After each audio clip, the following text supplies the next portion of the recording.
لا حول ولا قوة إلا بالله العلي العظيم. أعوذ بالله من الشيطان اللعين الرجيم. بسم الله الرحمن الرحيم. الحمد لله الذي علا في توحده ودنا في تفرده وجلا فی شانہ وعظما فی ارکانہ وقہرا جمیع الخلق بقدرتہ وبرہانہ ثم الصلاۃ والسلام علی اشرف الانبیاء والمرسلین حبیب الہ العالمین مولا و مولا الثقلین جد الحسن والحسین مولانا ابی القاسم محمد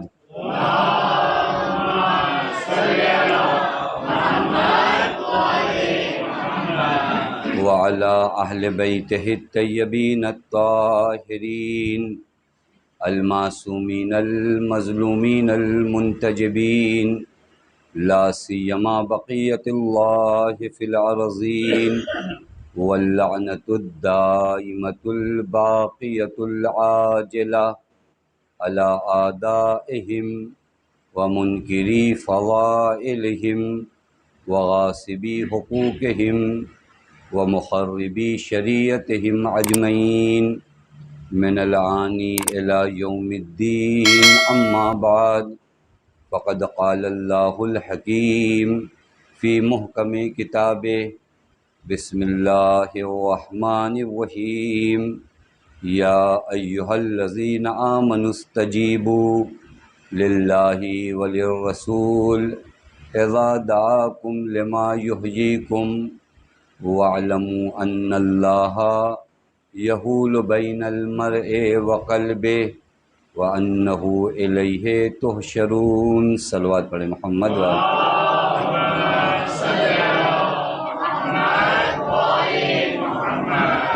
پروردگار عالم کا لاکھ لاکھ شکر ہے کہ اس معبود نے ہمیں اور آپ کو بارگاہ اہل بیت علیہم الصلاۃ والسلام میں حاضر ہونے کی توفیق عنایت فرمائی. میں اپنی جانب سے معذرت خواہ ہوں آپ تمامی حضرات سے. موضوع گفتگو وہ ریزنز تھے جن کی وجہ سے واقعہ کربلا رونما ہوا کہ آخر وہ کون سے اسباب تھے، وہ کون سے ریزنز تھے جن کی وجہ سے سرکار سید الشہداء کو یہ امت جانتی تھی کہ پیغمبر کے نواسے ہیں اور اس قدر فضائل کے حامل ہیں، اس کے باوجود حضرت کربلا کے دشت میں فقط 72 کے ہمراہ ہیں، جبکہ ہونا یہ چاہیے تھا. بعض بزرگ علماء نے بڑا اچھا جملہ کیا کہ لوگ یہ کہتے ہیں کہ حسین ابن علی نے بیعت کیوں نہیں کی. سوال یہ نہیں ہے کہ حسین نے بیعت کیوں نہیں کی، سوال یہ ہے کہ جب حسین نے بیعت نہیں کی تو لوگوں نے بیعت کی کیوں. یعنی اگر آپ سوال کو بدلیے کہ اگر حسین نے بیعت نہیں کیا تو پھر لوگوں نے کیوں بیعت کیا، یہ سوال ہے. نہ سوال یہ کیا جائے کہ حسین نے کیوں نہیں بیعت کیا. حسین کو عوام کو فالو نہیں کرنا ہے، اس عوام کو حسین کے پیچھے چلنا تھا. تو اس عوام کو مجرم ٹھہرائیے کہ جب حسین ابن علی نے مدینے میں انکار بیعت کیا اور مولا نے فرمایا کہ مثلی لا یبایع مثلا، کہ مجھ جیسا اس جیسے کی بیعت نہیں کرے گا. تو پھر اس عوام کو کیا ہو گیا کہ اس عوام نے اس فاسق فاجر اور شارب الخمر کی بیعت کیا، وہ بھی کس لیے؟ دین خدا کے لیے.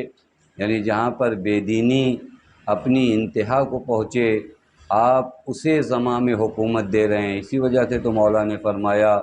وَعَلَى الْإِسْلَامِ السَّلَامُ اِذْ قَدْ بُلِعَتِ الْأُمَّةُ بِرَاءٍ مِثْلَ یزید. اگر اس امت کی باغ ڈور ایسے ظالم سفاک فاجر و فاسق کے ہاتھ دے دی جائے گی تو ایسے اسلام کا فاتحہ پڑھو. اور وہیں پر حضرت نے فرمایا کہ لو لم یکن فی الدنیا ملجا ولا ماوا لما باعیت یزید ابن معاویہ، مجھے پرواہ نہیں ہے کہ کون میرے ساتھ آ رہا ہے کون میرے ساتھ نہیں آتا، کہاں کے لوگ خط لکھ کر چپ ہو جا رہے ہیں، کہاں کے لوگ خط کا جواب ہی نہیں دے رہے ہیں۔ حسین کو کچھ بھی پرواہ نہیں ہے، کیونکہ حسین نے جس ذات پر اعتماد کیا ہے وہ ذات اگر مدینے میں ہے تو کربلا کی اس تنہائی میں بھی حسین کے ساتھ ہے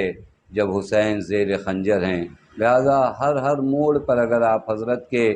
جملات کو دیکھیے نا، جب شہزادے علی اکبر کی شہادت ہوئی تو بھی فرمایا لا معبود سواک، اے میرے اللہ تیرے علاوہ کوئی معبود نہیں ہے۔ جب سخت سے سخت وقت کربلا کے دشت میں مرحلے طے ہوئے، حسین نے وہاں پر شکوہ خدا سے نہیں کیا۔ آپ کبھی یہ چیز غور کرنے کا مقام ہے، ہمارے اہل بیت نے کبھی پروردگار عالم سے یہ شکوہ نہیں کیا کہ میرے اللہ مجھے کہاں تو نے مبتلا کیا ہے۔ اگر شکوہ کیا ہے تو اس عوام سے شکوہ کیا ہے، جو عوام دنیا داری میں اس قدر مبتلا ہو گئی کہ اس کے لیے سارے فرق ختم ہو گئے۔ اسے سمجھ ہی میں نہیں آتا کہ حسین کے ساتھ جو راستہ مجھے طے کرنا ہے وہ سعادتوں بھرا راستہ ہے۔ بس ایک عامل، چونکہ آج وقت نہیں، میں بہت 15-20 منٹ بس آپ کے خدمت میں مزاحم ہوں، بس عرض کروں کہ ایک مرحلہ جو آپ کی خدمت میں عرض کیا، دنیا داری انسان کو حسین نہیں دیکھنے دیتی، دنیا کی محبت انسان کو ولی خدا سے دور کر دیتی ہے،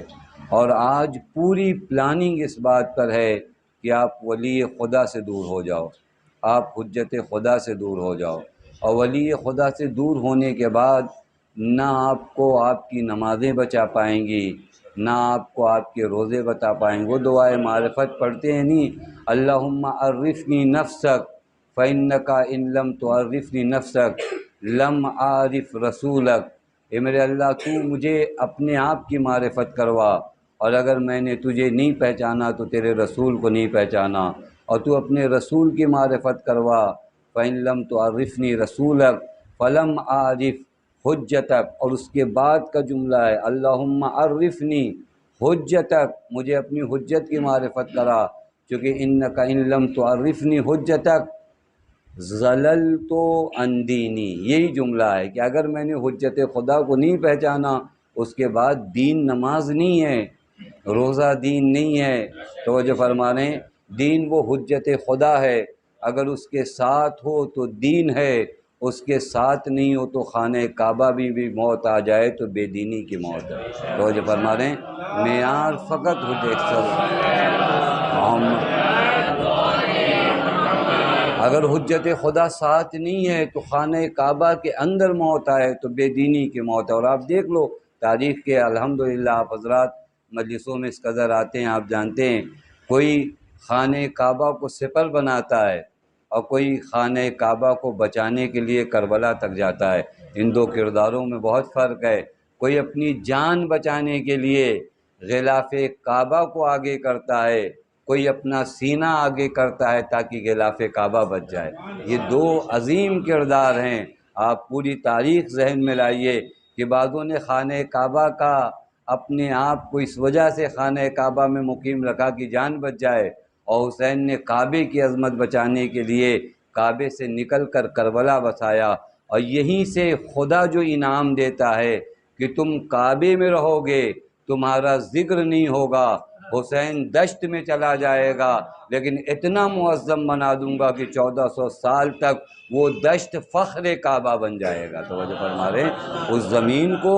اللہ نے فخر کعبہ بنایا۔ آپ روایات دیکھیے، میں دیکھ رہا تھا روایت کہ ایک مرتبہ جب خانہ کعبہ کی زمین کو تکبر ہوا کہ من مثلی، کون ہے مجھ جیسا، کیونکہ اللہ کا گھر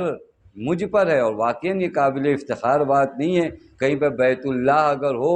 تو روایت میں کہ مکے کی زمین کو افتخار ہوا کہ من مثلی، مجھ جیسا کون ہے، تو وہی نازل ہوئی۔ وہی چونکہ اللہ کے انبیاء پہ ہی نہیں نازل ہوتی ہے، وہی حتیٰ شہد کی مکھی پہ بھی، لیکن یہ وحی الگ ہے، یہ وحی تکوینی ہے۔ آواز آئی اسکتی، اے ارض مکہ خاموش ہو جا، تجھے پتہ بھی ہے کسی روئے زمین پر ایک زمین کا نام کربلا ہے، اور کربلا کی فضیلت کے مطابق یہ روایت کا جملہ ہے، کربلا کی فضیلت کو اگر تیری فضیلت سے کمپیئر کیا جائے تو بالکل ایسا ہے کہ ایک سوئی کو، یہ روایت کا جملہ ہے، ایک سوئی کو دریا میں ڈالا جائے اور اس سوئی پر جتنا پانی ہے، سوئی پہ کتنا پانی رہتا ہے، ابریق کا لفظ ہے، اگر اس سوئی کو پانی میں ڈالو اور نکالو، اس سوئی پہ کتنا پانی رہتا ہے، آواز قدرت ہے، اس سوئی پہ جتنا پانی رہتا ہے وہ تیری فضیلت ہے، جو دریا ہے وہ کربلا کی فضیلت ہے۔ توجہ فرما رہے ہیں، جو دریا ہے وہ کربلا کی فضیلت ہے۔ لہذا آپ میں فقط عرض کروں، دیکھیے اللہ کس جہت سے مرحلے کو طے کراتا ہے کہ اگر اس دشت پر جہاں کوئی نہیں، آپ دیکھیں نا کبھی کربلا میں آپ غور کریے، واقعاً کربلا کی سرزمین کون سی سرزمین ہے یوں اگر ظاہری اعتبار سے دیکھا جائے، لیکن اگر معنوی اعتبار سے دیکھا جائے تو ہر نبی کا وہاں گزر ہے، ہر ولی کا وہاں گزر ہے، حتیٰ موسیٰ کلیم اللہ جنہیں کوہ طور پر خصوصی گفتگو کے لیے بلایا جاتا ہے، انہیں بھی اگر دعائے خاص کی احتیاج ہو تو ان سے بھی کہا جاتا ہے زیر قبہ حسین جاؤ، وہاں مستجاب الدعویٰ ہے۔ یہ سارے مرحلے ہیں، لیکن یہ امت حسین کو نہیں سمجھتی، بے معرفت امت۔ میں نے عرض کیا ایک چیز دنیا انسان کی آنکھوں کے سامنے ایسے پردے ڈال دیتی ہے، ویلیوز نظر نہیں آتی، ارزشیں نظر نہیں آتی، اور دوسرا ریزن اگر کبھی حیات ہوئی تو میں آپ کی خدمت میں عرض کروں گا، بے معرفت ہو جانا قوم کا، بے بصیرت ہو جانا قوم کا۔ جب قوم نہ پہچان پائے کہ بنی ہاشم میں آنے والا ہر لباس کو پہننے والا آدمی حسین نہیں ہوتا ہے، کبھی اس کے درمیان سے ابن زیاد بھی نکلتا ہے۔ اس قدر کسی قوم کو بے بصیرت نہیں ہونا چاہیے کہ ظاہری لباس کو دیکھ کر دھوکہ کھا جائے۔ مولا فرماتے ہیں المتعبد بغیر علم کا حمار الطاحونہ، وہ عبادتیں جو بغیر معرفت کے کرتے ہو اس جانور کی طرح ہے جو کنویں کے گرد پورا دن چکر لگاتا ہے اور ایک قدم بھی آگے نہیں بڑھتا۔ پرانے زمانے میں دیکھا ہوگا وہ ڈول کھینچنے کے لیے وہ جانور لائے جاتے، وہ پورا دن چکر لگاتا تھا، لیکن صبح میں جہاں چھوڑ کر جائیے شام کو وہیں ملتا تھا۔ مولا فرماتے ہیں بے معرفت عبادت ایسی ہی ہے، پوری زندگی نماز پڑھتے ہو لیکن اگر معرفت امام نہیں ہے تو یہ نماز بالکل اس جانور کی طرح ہے جو ایک قدم بھی تمہیں خدا سے نزدیک نہیں کرتی۔ یہ بے معرفتی ہے، خدا کی قسم یہ بے بصیرتی ہے کہ جب انسان حسین کے درمیان آ کر بحث کرے۔ مجھے سمجھ میں نہیں آتا، کبھی آپ اس بے معرفت قوم کی داستانیں پڑھو۔ جنگ صفین میں آ کر حضرت علی سے پوچھتا مولا حق پر کون ہے، میں کنفیوز ہوں۔ عجیب ہے خدا کی قسم، علی کے ہوتے ہوئے اگر کوئی آ کر سوال کرے مولا حق پر کون ہے، میں کنفیوز ہوں۔ عجیب ہے، معیار حق ذات علی ہے، علی جہاں ہو وہاں حق نہیں ڈھونڈا جاتا۔ توجہ فرما رہے ہیں، پیغمبر کی دعا بھی کیا تھی، میرے اللہ حق کو وہاں وہاں موڑنا جہاں جہاں علی مڑے، یعنی حق بھی جو تم نے معیار بنایا ہے وہ معیار حق نہیں ہے، علی کے قدم جہاں پڑے وہی حق ہے، کیونکہ حق علی کے قدموں کو چومتا ہے، عین حق ذات علی ہے۔ لہٰذا یہ بے معرفت قوم نہیں سمجھ پاتی، یہ بے معرفت قوم، اور میں بھی پھر آپ کی خدمت میں، یہ بے معرفتی اگر ہمارے زمانے میں بھی عام ہوتی رہی نا تو شاید کوئی آئے اور وقت کے امام سے بھی پوچھے مولا میں تو کنفیوز ہوں، مجھے نہیں سمجھ میں آ رہا حق کہاں پر ہے، پھر وہی معیار لے کر آئیے، حق وہیں پر ہے جہاں یہ علی کا بیٹا، اس کے علاوہ ساری دنیا باطل ہے۔ جناب عمار سے پیغمبر نے فرمایا یا عمار ان سلک الناس وادیا، اگر دیکھنا کہ پوری دنیا ایک طرف جا رہی ہے، وسلک علی وادیا آخر، اور علی دوسری طرف جا رہے ہیں، پیغمبر نے عجیب معیار دیا، اے عمار اگر دیکھنا پوری دنیا، ایک دو کی بات مت کرو، یعنی پیغمبر نے ہی بتا دیا، نہ یہ دیکھنا کون میرا صحابی ہے، نہ یہ دیکھنا کس کی پیشانی پہ نمازوں کے اور سجدوں کے نشان ہیں، نہ یہ دیکھنا کسے حمامت الحرم کہا جاتا ہے، کوئی معیار نہیں ہے، بس ایک معیار ہے، اگر دیکھنا پوری دنیا ایک طرف ہے، علی ایک طرف ہے، تو پوری دنیا چھوڑ دینا، علی کے پیچھے چلے آنا، یہ معیار حق ہے، خدا کی قسم یہ معیار حق اگر آدمی کو پتہ چل جائے نا اس کے بعد کنفیوز نہیں ہوگا، پھر نوکے نیزہ پہ قرآن اٹھے گا تو نہیں پوچھے گا مولا قرآن والوں سے لڑوں، علی روح قرآن ہے، خدا کی قسم یہ قرآن جو نیزوں پہ دیکھ رہے ہو یہ الفاظ قرآن ہے، روح قرآن دیکھنا ہے تو تمہارے سامنے کھڑا ہوا ہے، لفظ قرآن کو ہر ظالم اپنے زاویے سے استعمال کر سکتا ہے، لیکن روح قرآن کو کسی ظالم میں مجال نہیں ہے کہ وہ اپنے لحاظ سے تفسیر کرے۔ لہذا اگر اس لفظ قرآن کو بھی دیکھنا ہے کہ یہ واقعاً حسن نیت سے اٹھایا گیا ہے، تو دیکھنا روح قرآن کس طرف ہے، یہ معیار ہونا چاہیے، اتنا عظیم معیار ہونا چاہیے۔ لہذا مقدس چیزیں بھی آپ کو پریشان نہیں کریں۔ میں وقت نہیں رہ گیا، خدا کی قسم، نہیں تو آپ کی خدمت میں عرض کرتا، بعض اوقات مقدس چیزیں آدمی کو روک دیتی ہیں، معلوم ہے؟ مقدس چیزیں، قرآن، مولا قرآن ہے، نہیں، علی کے سامنے جو قرآن آئے وہ قرآن نہیں ہے۔ توجہ فرما رہے ہیں، خدا کی قسم یہ معیار پیدا کرو، وہ قرآن جو علی کے خلاف اٹھایا جائے وہ قرآن نہیں ہے، اسے کاغذ سمجھو، کیونکہ روح قرآن ذات علی ہے۔ نہیں گھبراؤ کون علی کے مقابلے میں آ رہا ہے، آج تک دنیا پریشانی، وہ نہیں، ہمارے پاس پیغمبر نے کسی اور کو معیار بتایا تو ہمیں بتاؤ، پیغمبر نے ایک معیار بتایا کہ علی کہاں پر ہیں، بات ختم ہو گئی، اب دوسرے معیار آپ کیوں گڑ رہے ہو؟ اتنی معرفت وقت کے امام کی نسبت آدمی کو آ جائے نا کہ مجھے فرق نہیں پڑتا میرا باپ کس طرف ہے، میری ماں کس طرف ہے، میرا بھائی کس طرف ہے، میری بہن کس طرف ہے، میرے دوست کس طرف ہیں، میرے مولانا کس طرف ہے، کون کس طرف ہے، مجھ سے اس سے نہیں مطلب، میرا امام کس طرف ہے وہی حق ہے۔ یہ معرفت اگر آ جائے تو پھر آدمی کسی بھی میدان جنگ میں جو ہے کنفیوز نہیں ہوتا، اور نہایت اطمینان کے ساتھ اپنے مولا کی بارگاہ میں اپنی جان کا نذرانہ پیش کرتا ہے۔ اور یہی معرفت کربلا والوں میں تھی۔ آپ کبھی روایت پڑھے گا، بعض یزیدی لشکر میں وہ لوگ تھے جن کے بھائی امام حسین کے لشکر میں تھے، معلوم ہے؟ یہ بھائی کی محبت وہاں تک نہیں، کیونکہ اس نے سمجھ لیا ہے بھائی باپ ماں کوئی معیار نہیں ہے، معیار حسین ہے۔ توجہ فرما رہے ہیں، کتنے لوگ آئے طرح طرح کی تعویلات لے کر آئے، لیکن شہدائے کربلا میں سے کسی کو کوئی کنفیوز کر پایا؟ اور اتنی معرفت تھی، خدا کی قسم اتنی معرفت تھی کہ آپ روایت دیکھو، اپنی شہادت کی خبر یہ کوفے میں دیتے تھے۔ جناب میثم نے جناب حبیب کو دیکھ کر معلوم ہے کیا کہا؟ کہ میں دیکھ رہا ہوں اس ذات کو جسے حسین ابن علی کی محبت میں شہید کیا جائے گا۔ ابھی واقعہ کربلا رونما نہیں ہوا، جناب حبیب نے کہا میں بھی دیکھ رہا ہوں اس ذات کو جسے علی کی محبت پر سولی دی جائے گی۔ ابھی جب رشید حجری آئے اور لوگوں نے بتایا کہ حبیب اور میثم اس طرح کی بات کر رہے تھے، تو کہا رشید نے کہ میثم نے حبیب کے بارے میں ایک بات اور نہیں بتائی، جو نیزے پر حبیب کا سر لے کر آئے گا اسے 100 درہم زیادہ دیا جائے گا۔ یعنی یہ معرفت ہے، اس طرح پورا عالم ان کے سامنے واضح ہے، یعنی اس عالم کی خبر۔ آپ کو جنت دیکھنے کے لیے انتظار نہیں کرنا پڑے گا، آپ روایت پڑھو، خدا کی قسم حسین نے کربلا کے دشت میں رہ کر حبیب کو وہ مقام دکھایا جو جنت میں ان کا ہے۔ توجہ فرمائیں، لیکن آدمی اس قدر معرفت امام میں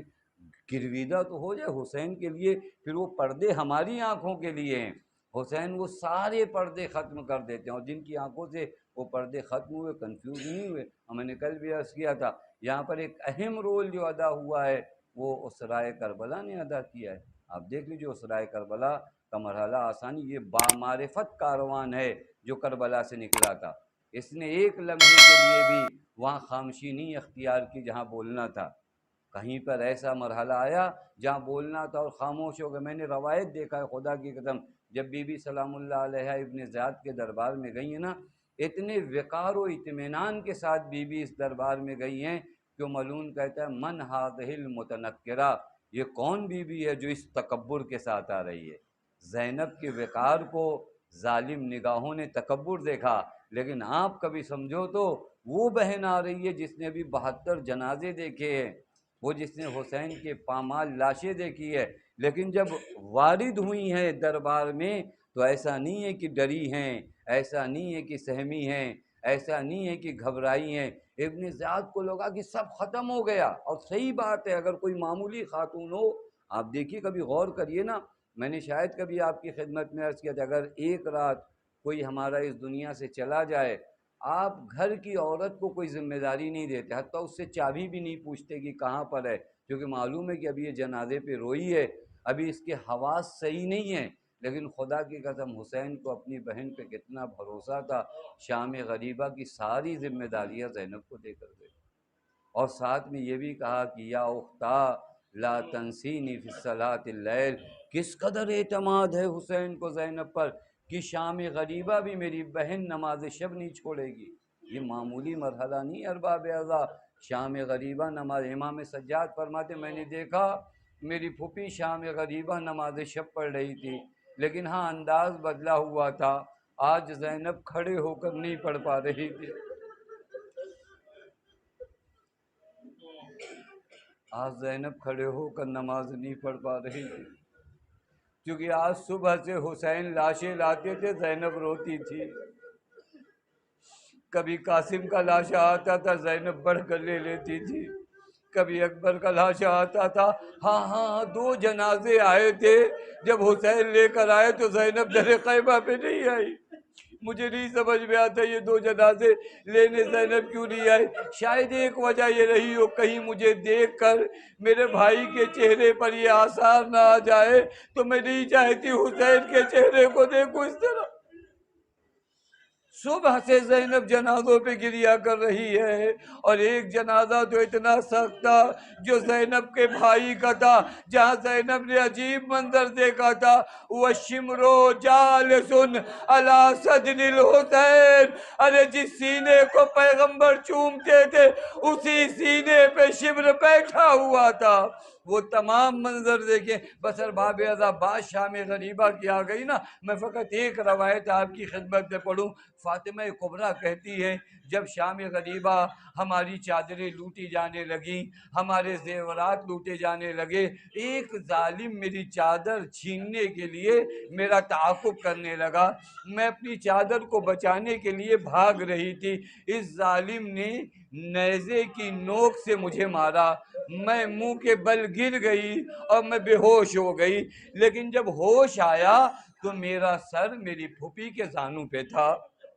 میرا سر میری پھوپھی کے زانوں پہ تھا۔ عجیب مرحلہ ہے۔ فاطمہ کبریٰ کہتی میں نے آنکھیں نہیں کھولی، چونکہ مجھے پتا ہے میرے سر پہ چادر نہیں ہے، پھوپھی سے آنکھ ملاؤں تو کیسے ملاؤں، لہٰذا بند آنکھ تھی، میں نے کہا پھوپھی اماں کیا کسی کپڑے کا انتظام ہو جائے گا، میری پھوپھی نے کہا بیٹی کیا کرو گی، کہا پھوپھی اماں میری چادر نہیں ہے، میں کیسے سامنا کروں۔ ایک مرتبہ زینب کہتی فاطمہ کبریٰ آنکھ کھول کر دیکھ، ارے تیری پھوپھی زینب بھی میرے دو۔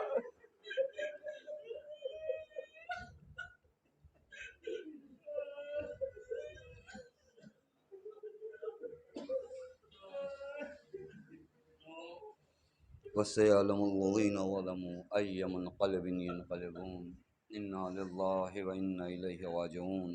رضا بقضائه وتسليما لأمره